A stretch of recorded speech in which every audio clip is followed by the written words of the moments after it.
सितम के मारो जरूरत है एहतिजाज करो, सितम के मारो जरूरत है एहतिजाज करो, सितमगरों की हुकूमत है एहतिजाज करो, खामोश रहना हिमाकत है एहतिजाज करो, खामोश रहना हिमाकत है एहतिजाज करो, ये बुज़दिली की अलामत है एहतिजाज करो।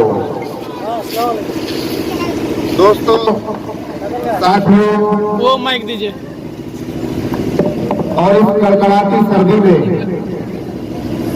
इस सड़क के बीच बैठे हुए देश प्रेमियों, देशवासियों, छत्तरगाछ के जिंदा दिल नौजवानों, ये आप लोगों की हिम्मत और जुर्रत है। और अभी तो ये थोड़ा मजमा है, थोड़ी देर में गांव से अतराफ से दूसरे इलाकों से भी और लोग आ जाएंगे और आप देखेंगे पूरा छत्तरगाछ बाजार एक बड़ी भीड़ से भरा हुआ होगा। सभी लोग जैसे बैठे हुए थे बैठ जाएंगे। इसलिए आज अपनी दुकान बंद करके इस मुजाहिरे में, इस एहतिजाज में, इस विरोध प्रदर्शन में हिस्सा लीजिए। कल ऐसा न हो कि दुकानें तो बहुत दूर की चीज है मेरे भाई, आपके मकानों को भी सलामत नहीं रखा जाएगा। इसलिए इससे पहले कि निकाले जाओ, आज जरूरत इस बात की है कि खुद निकलकर सामने आ जाओ। इससे पहले कि निकाले जाओ, जरूरत इस बात की है कि खुद निकलकर सामने आ जाओ और इस विरोध प्रदर्शन में हिस्सा लो। ये जो विरोध प्रदर्शन हो रहा है, ये सिर्फ छत्तरगाछ में नहीं बल्कि छत्तरगाछ समेत बेलवा और जितने भी यहाँ के पंचायत है, कोठिया, किशनगंज के सातों करों, बहादुरगंज, लोहागाड़ा, कोचा धामन समेत किशनगंज, थोड़ा जिला और अररिया, पूर्णिया, कटिहार से लेकर पूरे बिहार के हर जिले में ये बंदिश की गई है। आज बिहार बंद है और बिहार बंद के नेतृत्व में हमने छत्तरगाछ को भी बंद किया है। बाजार का दिन होते हुए अगर आप इतनी सी कुर्बानी नहीं देंगे कि अपनी दुकानों को बंद रखकर कम से कम दोपहर तक ये मुजाहरा कीजिए, विरोध प्रदर्शन में हिस्सा लीजिए।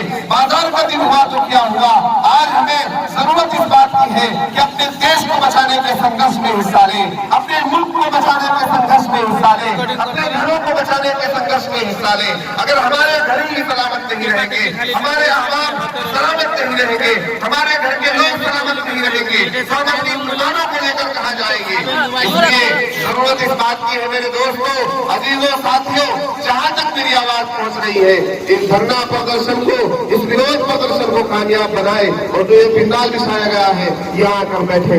आप सभी लोगों से भी दरखास्त है कि थोड़ी देर बैठ जाए। मैं तफसील में आपको बताऊंगा कि एनआरसी का खेल क्या है और हुकूमत हिंद और आज की जो भाजपा सरकार है ये हमारे साथ क्या घिनौना खेल खेल रही है। आइए बैठ जाइए थोड़ी देर के लिए। मैं आपको बताता हूँ, कोई किसी भी पार्टी को सपोर्ट करता हो वो यहाँ आए, क्योंकि किसी भी पार्टी पॉलिटिक्स का मामला ये नहीं है। आप किसी भी पार्टी को आए, ये देश को और देश के संविधान को बचाने का मामला है। मुझे परसों वहाँ बहुत खुशी हुई किशनगंज में जब हाईवे पर जाम गया, 31 को जाम करना सुबह से शाम तक, ये जिगर फूटने की बात होती है। हजारों लोगों ने जब किशनगंज हाईवे को कचहरी के सामने जाम कर दिया तो मैंने देखा कि एक ही स्टेज पर, एक ही मंच पर हमारे एमपी कांग्रेस से जो ताल्लुक रखते हैं डॉक्टर जावेद साहब भी वही बैठे हुए थे। मैंने एक ही स्टेज पर अख्तरुल ईमान एमआईएम से ताल्लुक रखते हैं, उनको भी एक ही स्टेज पर बैठा हुआ देखा, कमरुल हुदा को भी एक ही स्टेज पर बैठा हुआ देखा, आरजेडी के नेता को भी एक ही स्टेज पर बैठा हुआ देखा, कांग्रेस के लीडर को भी एक ही मंच पर बैठा हुआ देखा। आज जरूरत इसी बात की है कि तमाम तंजीमों के मानने वाले, तमाम तंजीमों से ताल्लुक रखने वाले, तमाम पार्टियों से ताल्लुक रखने वाले एक मंच पे आकर, एक स्टेज पे आकर, एक प्लेटफॉर्म पर आकर एक जगह जमा होकर ये संकल्प ले, ये इरादा ले कि जो देश में हो रहा है, संविधान को बदलने की जो एक कोशिश की जा रही है, इसके खिलाफ हम सब मिलकर लड़ाई लड़ेंगे। जब तक हम एकजुट करके इसके खिलाफ लड़ाई नहीं लड़ेंगे और इस हुकूमत को, इस सरकार को इसकी औकात नहीं बताएंगे, उस वक्त तक हम अपने आंदोलन में, हम अपने प्रदर्शन में कामयाब नहीं हो सकते हैं मेरे भाइयों। इसलिए चाहे कोई किसी भी पार्टी का हो, कोई किसी भी तंजीम का हो, कोई किसी भी संगठन का हो, कोई किसी भी मसलक का हो, कोई किसी भी धर्म का हो, कोई किसी भी जाति का हो, उससे मेरी दरखास्त है, मेरी गुजारिश है कि वे तशरीफ लाए और इस विरोध प्रदर्शन में हिस्सा लें। आज अपोजिशन जो हमें बेजान नजर आ रहा है, इसकी एक ही वजह ये है कि अपोजिशन के दरमियान इत्तेहाद नहीं है, वरना पार्लियामेंट में, राज्यसभा में भी अगर चाहते तो इस बिल को अपोजिशन रोक सकती थी, लेकिन चूंकि अपोजिशन में खुद यूनिटी नहीं है। उस दिन हमने देखा राज्यसभा में जिस दिन ये बिल पास किया गया, कितने ही अपोजिशन के लीडर वहां से गायब थे, उन्होंने वॉकआउट कर दिया, इसलिए बिल पास हो गया। अब मैं आपको बताता हूं कि एनआरसी का पूरा मामला क्या है। एनआरसी का मतलब होता है national register of citizen. National register of citizen, हर मुल्क के, हर देश के बाशिंदों का एक रजिस्टर बनाया जाता है जिसे एनआरसी कहा जाता है। एक ऐसा रजिस्टर, आप मदरसे में पढ़ने जाते हैं, स्कूल में पढ़ने जाते हैं, आपकी हाजिरी का रजिस्टर होता है ना, हाजिरी का रजिस्टर होता है कि भाई आप इस स्कूल में पढ़ रहे हैं। इसी तरह से हम इस देश के बाशिंदा हैं, इस देश के नागरिक हैं, एक रजिस्टर हमारा बनाया गया, उसका नाम है एनआरसी। आसाम के कुछ संगठनों ने मिलकर, आसाम जो है हमारे 12 घंटे के फासले पर, वहां के कुछ संगठनों ने एक विरोध किया कि हमारे आसाम में बांग्लादेश से लोग घुस रहे हैं। उनकी आवाज ये नहीं थी कि मुसलमान घुस रहे हैं, उनकी मांग ये नहीं थी कि सिर्फ मुसलमान घुस रहे हैं, बल्कि उनकी मांग ये थी कि बांग्लादेश से आसाम में लोग घुस रहे हैं, अब वो किसी भी धर्म के मानने वाले होते, तो इनको यहां से निकाला जाए। क्योंकि जब दूसरी जगह के लोग यहाँ आएंगे तो हमारी नौकरियों पर असर पड़ेगा, हमारी रोजगार पर असर पड़ेगा, हमारी रिहाइश पर असर पड़ेगा, हमारे कल्चर पर असर पड़ेगा, हमारी तहजीब मुतासिर होगी। इसलिए उन्होंने आंदोलन किया। उनके आंदोलन के नतीजा में सरकार को उनके साथ एक मुआहदा करना पड़ा कि ठीक है, हम एनआरसी लागू करेंगे। यहाँ पर सिर्फ आसाम का मसला था एनआरसी के, चूंकि आशंका ये थी कि यहाँ पर बांग्लादेश से लोग आ रहे हैं, तो सिर्फ आसाम के लिए एनआरसी लागू की गई थी 1986 में। ये मुआहदा हो गया। इस मुआहदे के बाद वो बात टाल मटोल होती रही, एनआरसी अब होगी, तब होगी, कल होगी, परसों होगी, इस तरह होती रही। जब से भाजपा सरकार आई, इसने बहुत गौर से और देखा कि हमारे पास जब मुद्दे नहीं, भाजपा की असल हकीकत क्या है कि इनके पास जब मुद्दे नहीं होते हैं तो ये पुराने मुद्दे उठाकर ले आते हैं, जिससे न तो जनता का कुछ भला होता है और न देश का कुछ भला होता है। उन्होंने कहा यार ये एनआरसी जो है ये बहुत बड़ा भूत है, ये ऐसा भूत है कि जिससे इन लोगों को इतना डर लग जाएगा कि इतना डर हम किसी और विकल्प को, किसी और मुद्दे को उठाकर नहीं बिठा सकते। तो आसाम में एनआरसी की लिस्ट निकलने लगी, एनआरसी की लिस्ट जारी होने लगी। सेकेंड लास्ट जो लिस्ट एनआरसी की निकली थी, उसमें से 40 लाख आसाम के लोगों का नाम खारिज कर दिया गया था। ये 40 लाख लोग यानी कि हिंदुस्तानी नहीं है। उन 40 लाख लोगों ने संघर्ष किया, कहा रे भाई हम तो हिंदुस्तानी हैं, हम भारतीय हैं।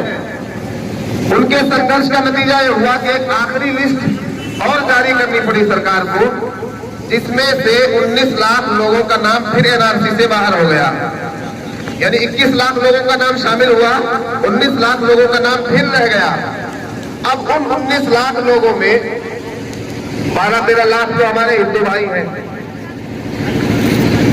और 5-6 लाख मुसलमान हैं।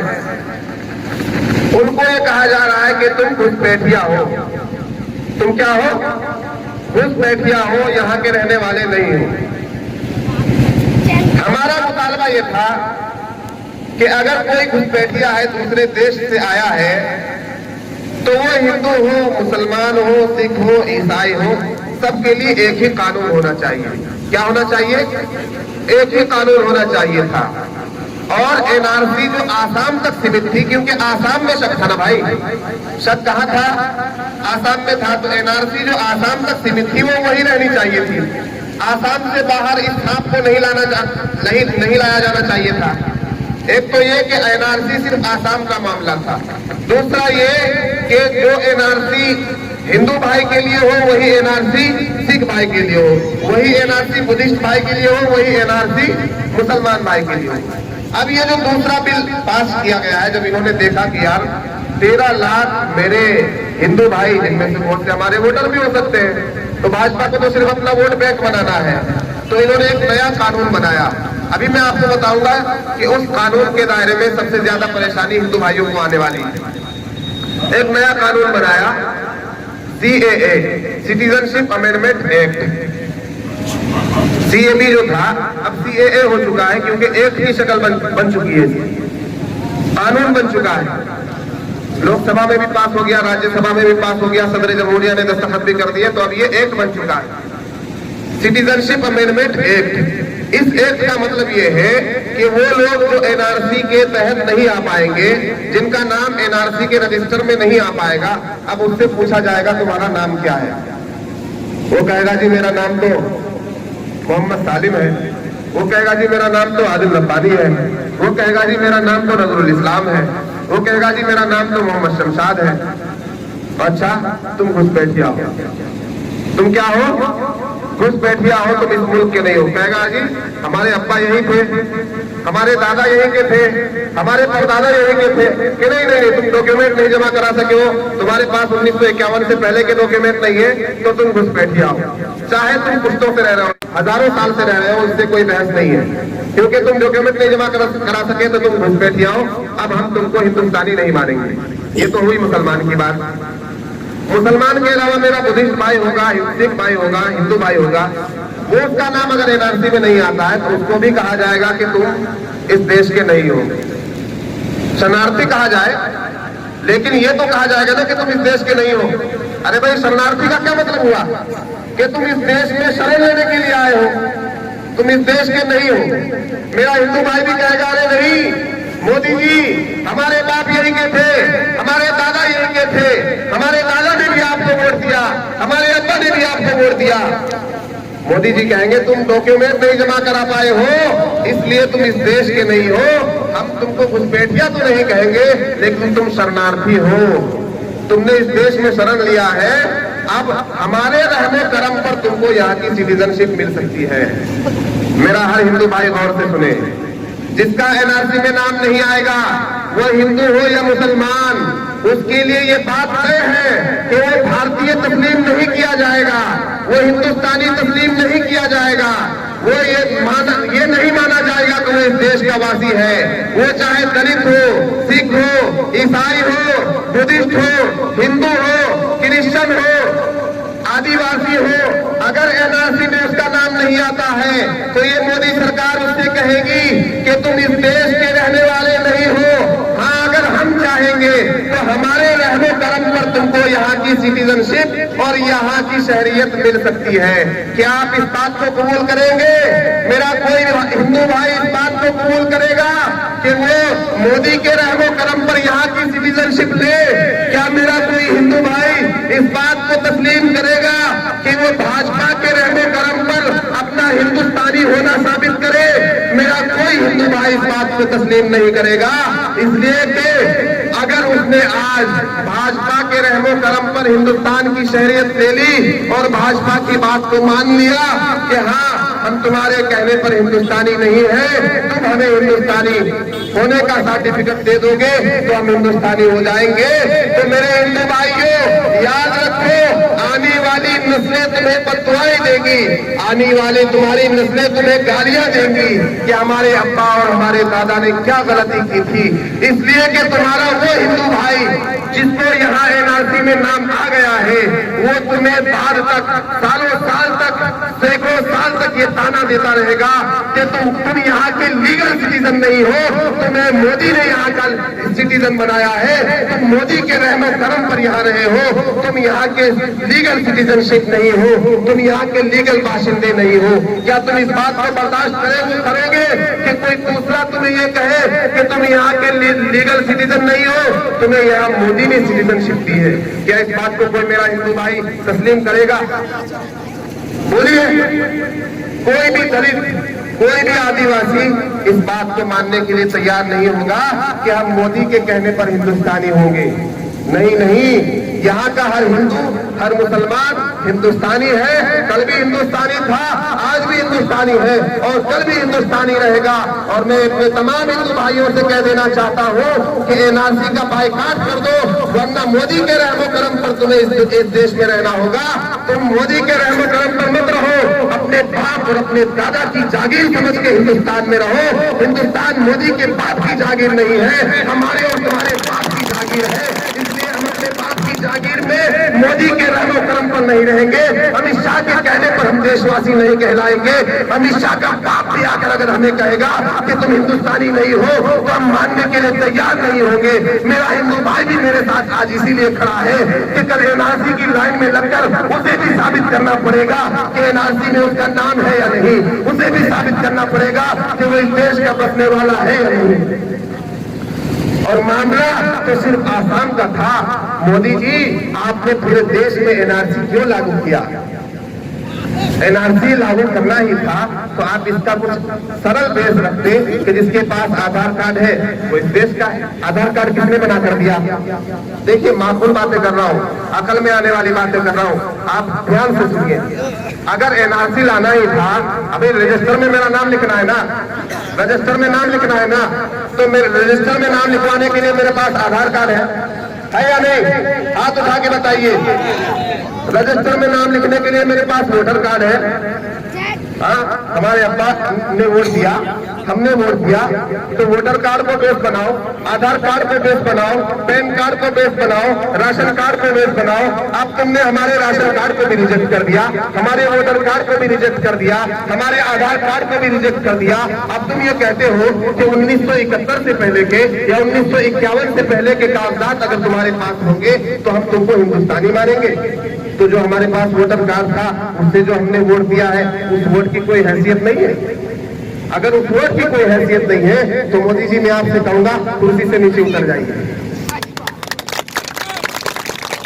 अगर मेरे वोटर कार्ड की कोई हैसियत नहीं है अपने सिटीजनशिप के लिए और यहाँ के हिंदुस्तान के सिटीजन होने के लिए, अगर मेरा वोटर कार्ड मान्य नहीं है तो ऐ मोदी, तो अपनी कुर्सी से उतर। इसलिए कि इस देश के बाशिंदे ने, इस हिंदुस्तानी ने तुझे वोट दिया है तो इसी वोटर कार्ड के आधार पर दिया है। अगर तुम मेरे वोटर कार्ड को नहीं मानता तो कुर्सी से उतर जा, हम तेरी हुकूमत को नहीं मानते।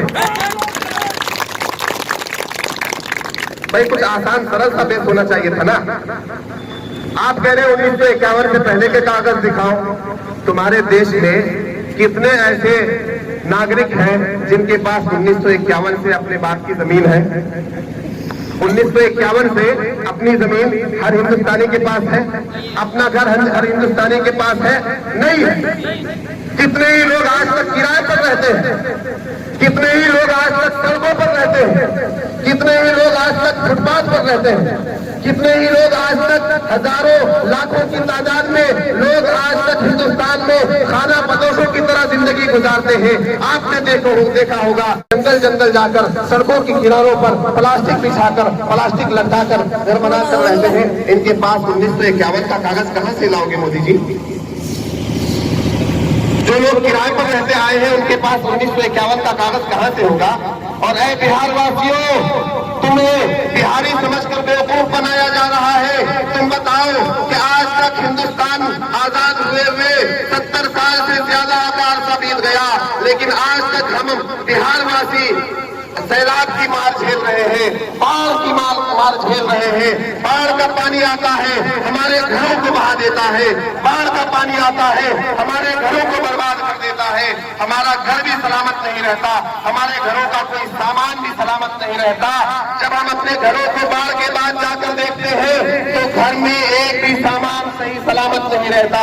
दीवारें टूट जाती है, लकड़ियां बिखर जाती है, ताकचे उतर जाते हैं, हमारे घरों के ऊपर खच्चे उड़ जाते हैं।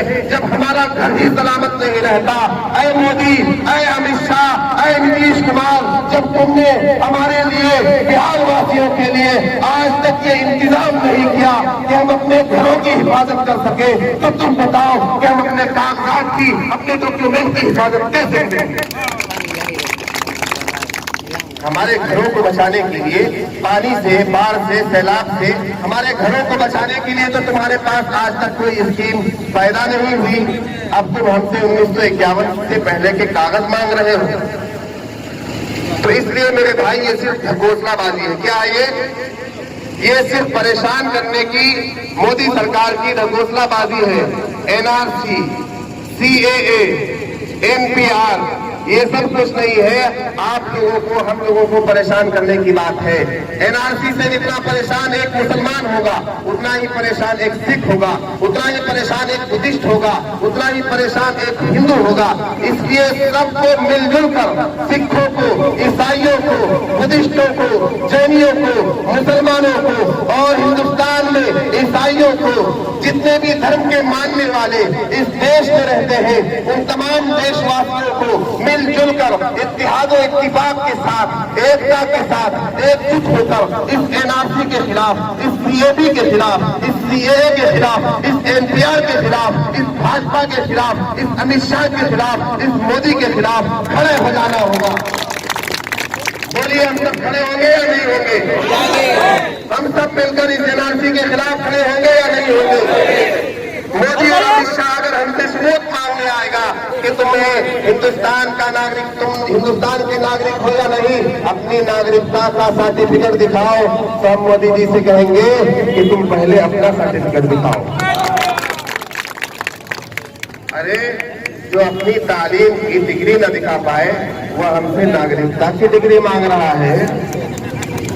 हमने आपसे मांगा था ना, कहाँ से फारिग है, कहाँ से पढ़े हुए हैं, तो सर्टिफिकेट दिखाया मोदी जी ने, स्मृति ईरानी ने दिखाया।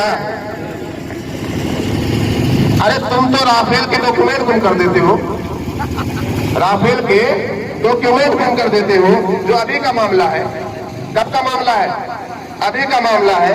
तुम्हारे सरकारी दफ्तरों में 1 साल पुराना कागज बाकी नहीं रह सकता, तो तुम बताओ, तुम हमसे हमारा 70 साल पुराना कागज देखोगे? अकल में आने वाली बात है। बेवकूफ बनाया जा रहा है और बांटो, लड़ाओ, उलझाओ, हुकूमत करो, ये भाजपा सरकार की नीति बन चुकी है। EVM की मेहरबानी से सरकार पर कब्जा कर लिया। EVM की मेहरबानी से मैं आज भी कहता हूँ, डंके की चोट पर कहता हूँ कि 2019 में जो तुम्हारी ये हुकूमत बनी है, वो EVM के रहमो करम पर बनी है। अगर तुम मेरा चैलेंज कबूल करते हो तो आज ही EVM को बाइकाट करके बैलेट पेपर को इलेक्शन करा कर देख लो, हिंदुस्तान की जनता तुम्हें कैसे निकालती है, ये तुम देख लो। EVM की मेहरबानी से इलेक्शन जीत कर हमसे पूछते हो कि तुम हिंदुस्तानी हो या नहीं हो? अरे कभी एडवाणी जी से हिंदुस्तानी है या नहीं है? एडवाणी कहाँ का है? एडवाणी जी से भी तो पूछ लिया होते। कानून वापस नहीं लोगे तो हम तुम्हारे कानून को मानेंगे ही। अरे हिंदुस्तान के सारे लोग सारे कानून को मानते हैं क्या? अरे इतने सारे कानून है, सारे कानून माने जा रहे हैं क्या? ट्रैफिक का कानून क्या पालन होता है क्या? जब इतने सारे कानून का उल्लंघन हो रहा है और कुछ लोग मिलकर उल्लंघन कर रहे हैं, तो सारा देश मिलकर इस काले कानून का उल्लंघन क्यों नहीं कर सकता? तो सारा देश मिलकर इस काले कानून का बाइकाट करेंगे। पहला पैगाम इत्तेहाद, दूसरा पैगाम बाइकाट। किसी को कोई डॉक्यूमेंट जमा नहीं करना है। मेरा हिंदू भाई भी सुन ले, मेरा मुसलमान भाई भी सुन ले, कोई डॉक्यूमेंट जमा करने की जरूरत नहीं है। हम इस देश के आजाद बाशिंदा कल भी थे, आज भी है और हमेशा रहेंगे। अमित शाह के बाप की हिम्मत नहीं कि हमें इस देश से निकाल दें। तीसरा काम, हमें इस आंदोलन को जारी रखना है। इस्तिकामत के साथ रेगुलर इस आंदोलन को जारी रखना है। तो यही 3 पैगाम के साथ मैं अपनी बात खत्म करता हूँ। पहला इत्तिहाद, यूनिटी, दूसरा बाइकाट और तीसरा इस आंदोलन को जारी रखना है इंशाअल्लाह, जब तक मोदी सरकार खत्म न हो जाए, इसकी सरकार मिट न जाए। हर कमाले राह सवाले, हर कमाल को एक दिन सवाल आता है। हम देखेंगे मोदी और अमित शाह, तुम्हारा भी वही हाल होगा जो पहलों का हाल हुआ है। किराएदार है, कोई जाति मकान थोड़ी है, सभी का खून है शामिल। यहाँ की मिट्टी में मोदी और अमित शाह के बाप का हिंदुस्तान थोड़ी है।